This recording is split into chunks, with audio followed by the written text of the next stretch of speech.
Attendees are in listen-only mode. Hey there, everybody. Thank you very much for joining us for today's session and this week's final session.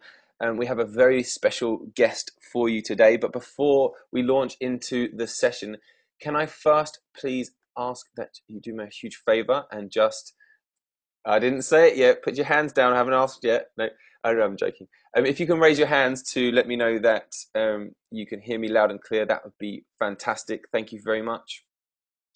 Okay, brilliant. Yep, I can see all your hands going up. Okay, excellent. Thank you. You can now all put your hands back down again. Thank you once again. Now, we have a super session for you today. And as always, we would love to hear your feedback on Facebook throughout the session and at the end of the session. You can find our Facebook page at facebook.com/or// WBECS. If you haven't joined that already, why not? It's a great page full of lots of awesome value, and you also find out some hidden details about the event as well that we post on there. Now, we are now 2 weeks away from the end of our early bird period, so just be aware that in 2 weeks' time, the price of the full summit will raise to $400. So please buy $400 to $697. So please be aware of that. Okay, well, let us now launch into our session with Pamela McLean. Pam is a preeminent coach and author of the completely revised Handbook of Coaching. She's a preeminent authority on coaching, transformation learning, and transition and change in the adult journey. She's been the forefront of the field of adult development and the emerging field of coaching for the past 30 years and is an extremely highly respected figure in our industry. As CEO and co-founder of the Hudson Institute of Coaching, Pam oversees one of the premier coaching programs and adult learning organizations, which is committed to excellence in developing highly skilled coaches with a focus on coaching theory, current research, and best practices. And she has a super session planned for you today. Pam's going to go for somewhere around 20 to 25 minutes, and there will be some time for questions at the end. So without further ado, I'd like to hand over to my good friend, Pamela McLean. Over to you, Pam.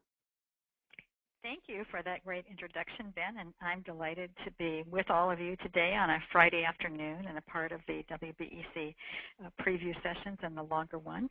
As Ben said, I head up the Hudson Institute of Coaching, and we are one of the pioneers, early pioneers in the field of coaching. I've been around for almost 30 years, and I recently finished a major revision of one of the first coaching books in the field that is now titled The Completely Revised Handbook of Coaching. So many of you know that at Hudson we train seasoned professional leaders who want to become coaches, and we spend a lot of time working in organizations helping to develop coaching cultures. And we work to make our world a better place by engaging in make a difference work around the globe as coaches. So you can learn more about us by visiting our website, and I love to hear from coaches, so if I stir some things in this conversation, perhaps you'll ping me on LinkedIn and let me know how it landed with you. So the completely revised Handbook of Coaching that Ben referred to is a book that really seeks to help us at this time in the maturation of the field of coaching and in the maturation of our understanding of what it takes to be a masterful coach. It looks at the key ingredients that are at play in coaching. And most of you, I am sure, on this call are thoroughly familiar with the competencies that have been outlined, the skill-based competencies by organizations such as ICF and in Europe, the EMCC. The skills that we all know well, like listening, asking good questions, building awareness, creating good goals, all critically important. But what we know is that this is only one of the key ingredients in coaching, and that there are several others that are equally important.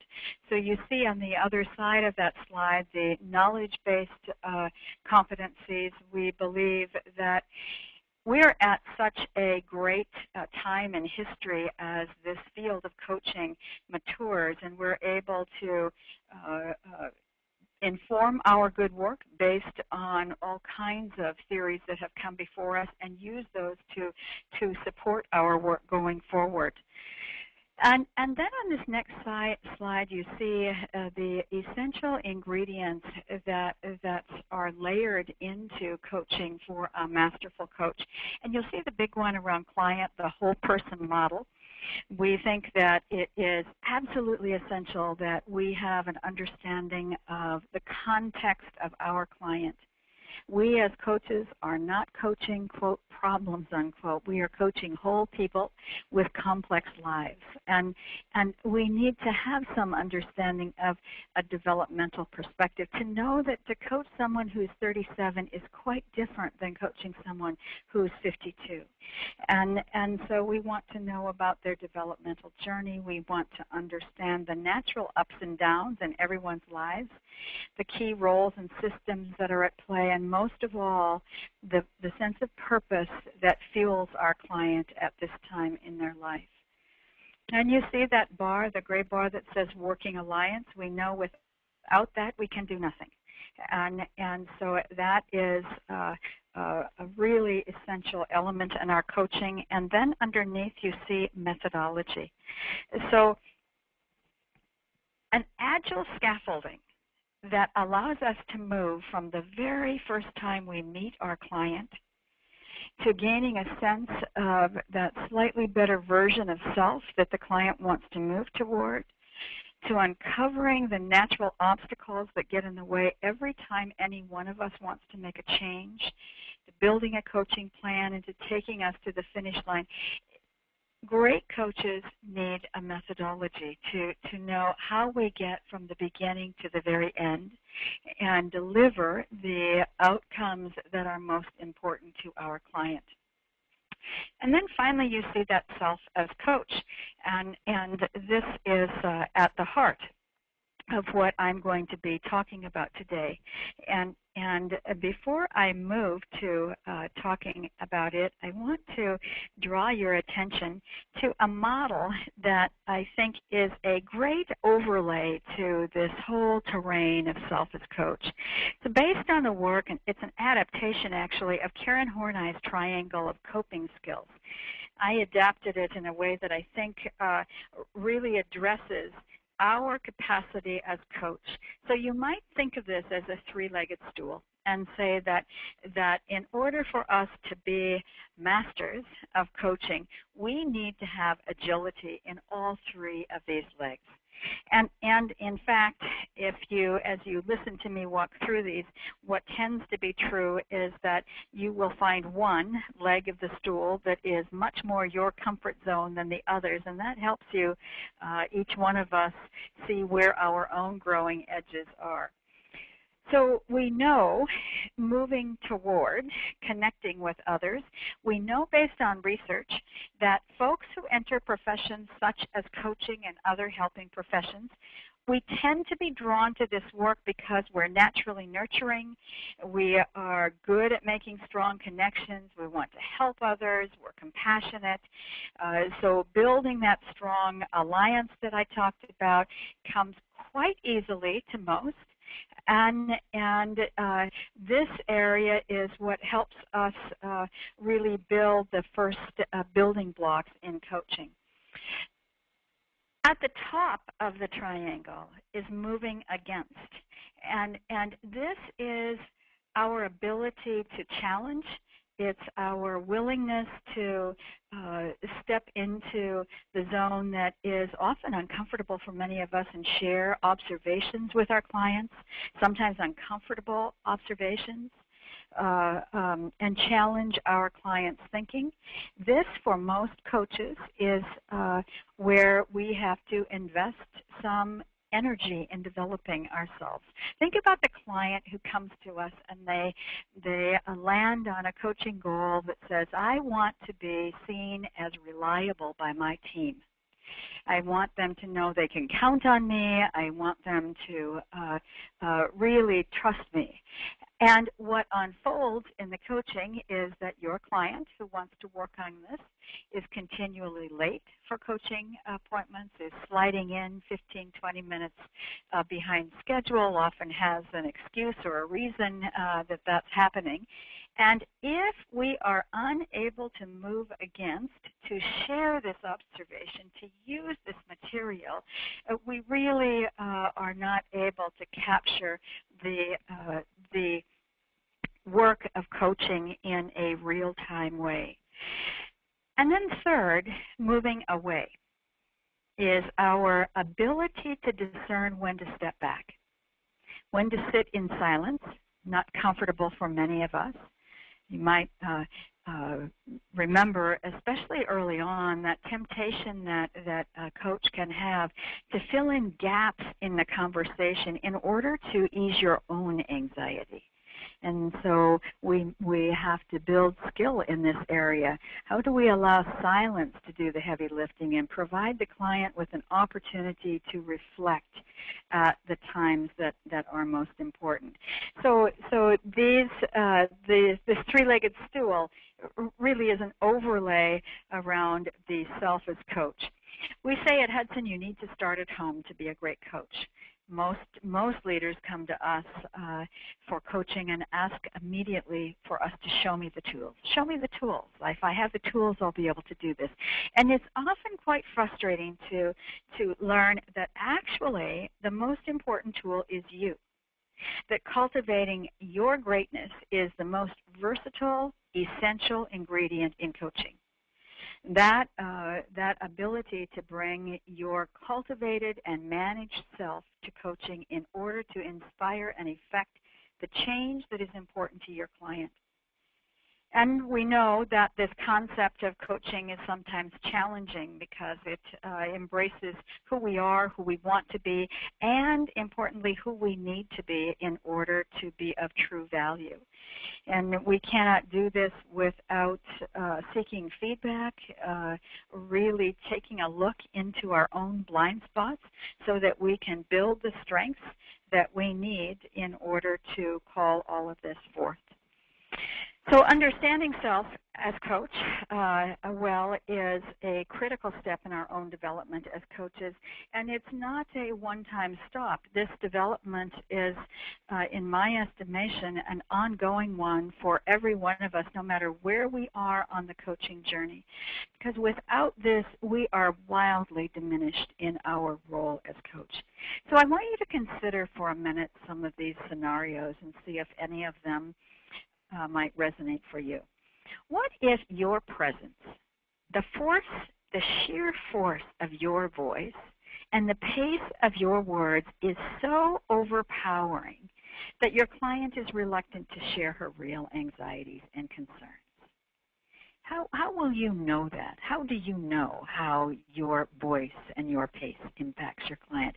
What if your overly positive perspective on life makes it difficult for a client to share her doubts and her darker concerns? A coach who shies away from all things conflictual and wants to put a kind of a sunshiny smile on everything is likely to close doors instead of open them as the client is exploring what is most important to them. And what if you have an urge to move to action very, very quickly, leaving your client with a feeling that they are inadequately understood or seen? And finally, what if your own raw edges or developmental areas make it difficult for you to slow down and build the all-important working alliance with your client? How many times are you coaching on the phone and multitasking at the same time? How often do you take the time to shut the laptop and to get yourself fully present before you engage? So these are just a handful of dynamics that highlight the reality that the elements of our internal landscape, this self as coach, can either promote or undermine our client's ability to achieve the changes that are really important to them. So I built this model to look at each of the essential elements of self as coach. And each of us on this call will likely be able to identify where your strengths lie and where your growing edges reside as I walk through these. I'm going to begin just going around this circle and begin with presence. That ability to be completely in the moment and yet flexible enough to handle the unexpected. This requires a whole lot of skill. And I'm sure that we all know that amazing experience when we experience someone's powerful presence. Reflect on perhaps the last few days in your life. When have you been in a conversation with another where you truly noticed that you were in a conversation where the other was fully focused on you in that moment? That experience where everything else kind of melts into the background. So what derails us in relation to our own presence? What does it require for me to quickly return to that centered place of full presence? This is our work as coach in every moment of our coaching session. To be fully present rather than worrying about what happened a few minutes ago, what we need to do next, what questions are the right ones for this coaching client, how you might solve your client's, quote, problem, unquote, or what you've got next on the agenda when the call is over. There's this wonderful work of Boyatzis around this concept of resonance that occurs when the coach and client are fully present to one another, and we experience that kind of mutually energizing connection and attunement that I think most of us know when that's happening. Empathic stance. So one's ability to walk in the shoes of another and experience the feelings of another defines empathy. It doesn't require a lot of words, but it does necessitate that we notice the feeling state of another and convey that we see him or her in that state. I often use the metaphor of the Kleenex box to spotlight that thin and important line between empathy and sympathy. To notice tears and see the client by saying something like, "This is obviously touching you," or this is obviously difficult, is empathy. But to cross over into sympathy is to grab the Kleenex box and work with the client to convince them they're going to be okay, that they're going to feel better, and miss the opportunity to harvest the moment. Range of feelings. If a coach has feelings that are simply not accessible, uncomfortable, or out of bounds, it naturally restricts our work. So ask yourself, are you at ease with anger, conflict, sadness?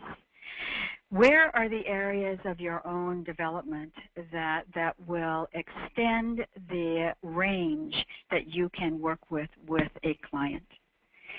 I often have coaches, especially early on, mention real discomfort when a client cries, a wish to almost ignore the tears so we can, quote, get on with the work, unquote. But feelings are normal, and they're an absolutely essential ingredient in the change process. So as coaches, we need to know and appreciate where our range of feelings may fall short, where our own development is going to be critical in order that we might work with a wide range of clients. And then there's boundary awareness.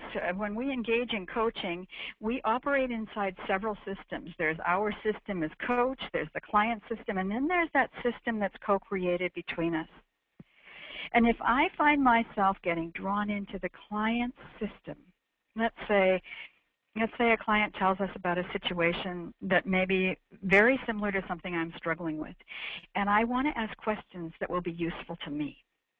Or, on the other hand, the client is grappling with a situation that I have successfully traversed, or so I think, and I find myself wanting to leap in and tell the client what I did in that similar situation.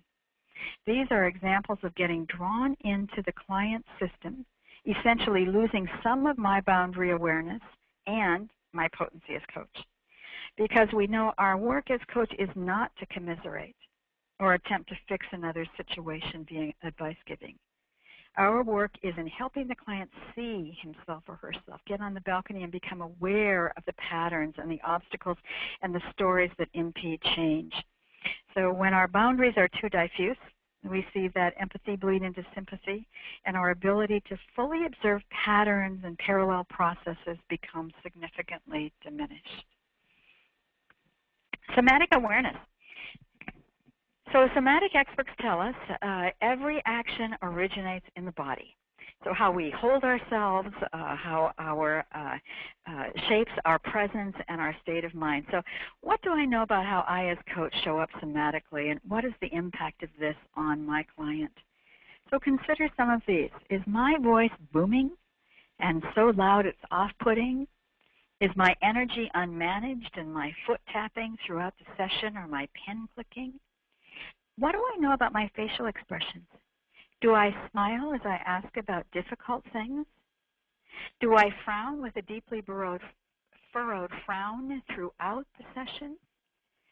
Does my body and my facial expression convey a sense of dire seriousness that impacts my client? Do I have a tentativeness about me and in my body? And most importantly, this area in particular is one where how do we as coaches gain real feedback around our somatic presence? And then finally, courage to challenge.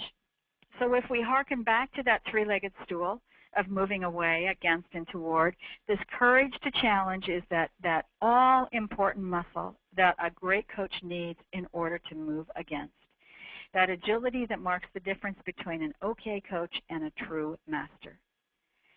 A client does not come to us looking for a friendly chat or an agreeable shoulder. Instead, our clients arrive wanting to make changes that they have not been able to make on their own. And they are ready to make them. And the skill of challenging at the right time is absolutely essential. Consider the client that we've probably all had some experience with, who comes to us wanting to make some changes, and they have a 360 in hand, and they tell us that this 360 does not describe them. And so if I do not have my muscle, the courage to challenge in line, I might let that go. I might decide to be polite, right? But when I have the courage to challenge, I will step forward and move against. And I might say things like, okay, so it doesn't seem quite accurate, but let's pretend a couple are. And you know, what would they be? And so I'm going to push against and challenge in order that we get this client the focus that they need in order to make the changes that are important. So the skill of challenging the client at the right time may be uncomfortable early on, but it's essential because we know playing it nice, safe, does not facilitate the change that our client wants. So for each of us as coach, this cultivation of our inner landscape, I think, ought to be not just a continual commitment, but an ethical commitment on our journey to mastery. And there are so many ways we can hone our capacity in each of these areas. And in my June session, I'm going to explore these areas in more depth and examine some of those helpful practices that will allow us to do that cultivating. So back to you, Ben, and ready for a few questions. Thank you very much for that super session. Okay, guys, if you have any questions, do you want to put them into the chat box on the right hand side? I've got a first question here from Jean. Pam, why do you call this triangle of coping strategies and not the triangle of coaching strategies? Well, that's a wonderful thought. So I'm adapting it from Horney, who called it the triangle of coping strategies, and so I think that if I had her full permission, that might be a great terminology for it. Absolutely. Okay, fantastic. Okay, next question. How do you coach someone who is a CEO and her board chair leaves her out, and her board is dysfunctional? Mm-hmm. So, I start by really honing in on what change the CEO needs to make in order to operate in a way that is more effective. And of course, that language has to come from the CEO, but if the CEO wants to, hopefully, be fully engaged with that board chair, et cetera, then I want to put the spotlight on what it is that the CEO imagines that he or she might change that will get her closer to that. And I mentioned very briefly, but in the methodology, how critical it is for us when coaching to move that to the inspirational side versus the problem solving. So let's hope or let's imagine that the CEO might say on the inspirational side, I want to be viewed as a competent leader who is able to effectively communicate with her board.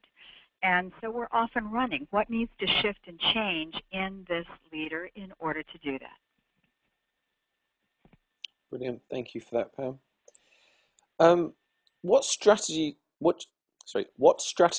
do you use to hold yourself present when coaching clients, when you have coaching clients that are back to back? Well, I think that it's really essential that we have breathing space in that back-to-back, and that we are the ones that have control over that, and that it's, I would dare say it's an ethical practice. I think that before we walk into a coaching session, we need to have space to reflect on the work that we've done in the past with this client. We need to create space for us to get present. And the very same thing applies at the end of our coaching session. I want to have time to reflect on our work. I want then to perhaps jot a few notes about the themes that are critical for us to return to.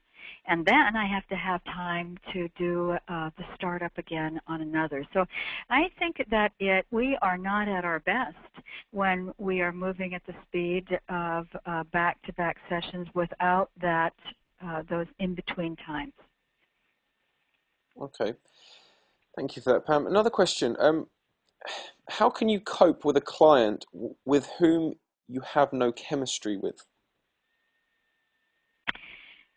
Great question. That's a complex one. If I find that I don't have chemistry with a lot of clients, I really want to look inside, right? So this is an interesting one. Oftentimes early on, I find that coaches will explain when something's not going well that the client is not coachable. But I think what is really important, and this connects with self as coach, it's very important for us to say, what is my role? So if I don't have chemistry, what can I learn about me here?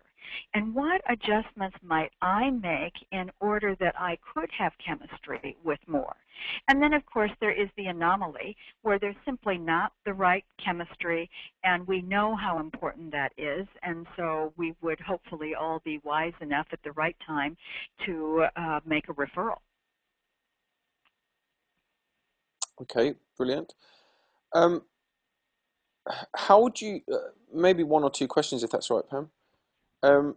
How would you coach how would you coach a director new to his position and is looking for me to completely determine the agenda instead of looking at what he'd like to focus on?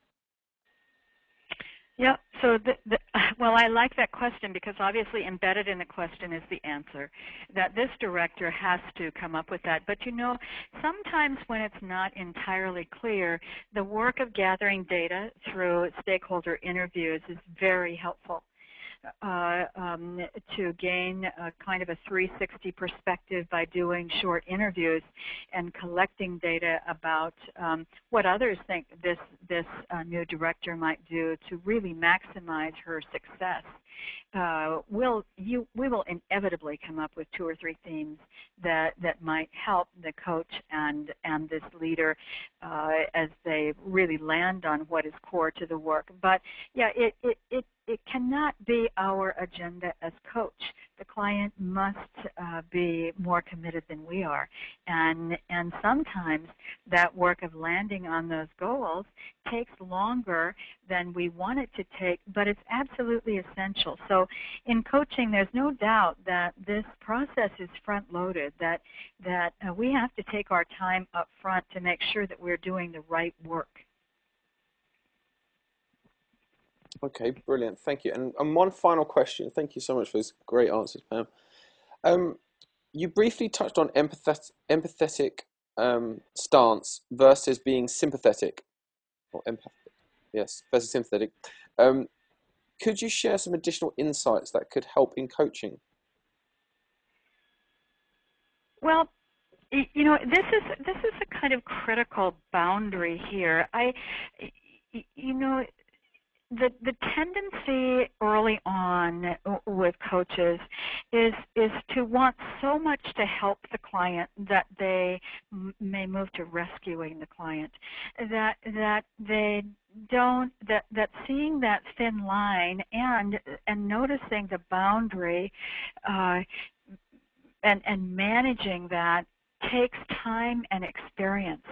But when I move to sympathy, I really lose my ability to help a client see oneself.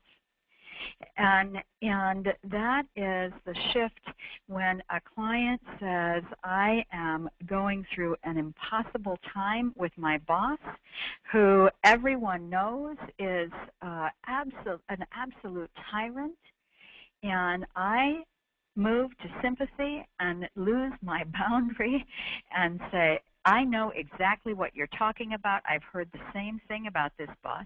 I have rendered myself ineffective as a coach. I want to be able to say, ooh, must be hard to work for somebody who feels like a tyrant, and then bring the client back to what their work is. Thank you. Amazing. I hope Okay, that well, answers a little bit. that was perfect answer. Thank you very, very much. Um, okay, everyone. Thank you very much for joining us. It's Friday at 2:03 where I am, and I know some of you are in the middle of the night in the UK and across Europe. So thank you all for joining us. I can see a lot of coaches that I know well from over there. Thank you, Patty. And yeah, but before I go, I had a very exciting meeting earlier this week with marketing legend Jay Abraham. And as a result, we have actually managed to secure Jay as an additional speaker for this year. So I have some good news that Jay is going to be joining us. Now, if you're not familiar with Jay Abraham, honestly, the guy is absolute genius, and he talks all about ethical marketing and the future of marketing, and he's just somebody that you really, really need to learn from. And he's worked with so many coaches, and I think Forbes voted him as one of the top 5 executive coaches in the world as well. So he's a very, very interesting chap. So that's some good news to add to it. If you haven't already, please go and buy yourself a ticket for this year's event. It's going to be huge. Pam's going to be doing a session, but it'll be a much more extended session than what she's covered today. So lots more great insights. If you've enjoyed today, you'll of course enjoy those sessions. These pre-summit sessions are really meant as a taster, but at the same time, for whether or not you buy a ticket or not, you still get some value from the session, and a huge amount of value from today's session. So I hope you will join us in June. So anyway, I'm going to give a final thank you to you, Pam. Thank you so much for today. Really, really has been very insightful. I wish you could see all the comments that are streaming in of thanks. Guys, if you could post these on the Facebook wall, facebook.com/WBECS, that would be amazing. And then others can see from the session as well the value that you gained, and to learn from Pam. And yes, and just very quickly, Pam, there's quite a few people are asking about your book. Where can they find that? They can find that Amazon. Amazon, the completely revised handbook of coaching. Absolutely. Okay, there you go. All right then, well, without further ado, I'm going to call this session to an end, and thank you for everyone for joining us, and thank you once again to Pam. So take care, everyone. Have a wonderful weekend. Do something amazing and get yourself lots of rest, ready for the sessions we have next week, which are going to blow you away. Okay, take care, everyone. Bye-bye.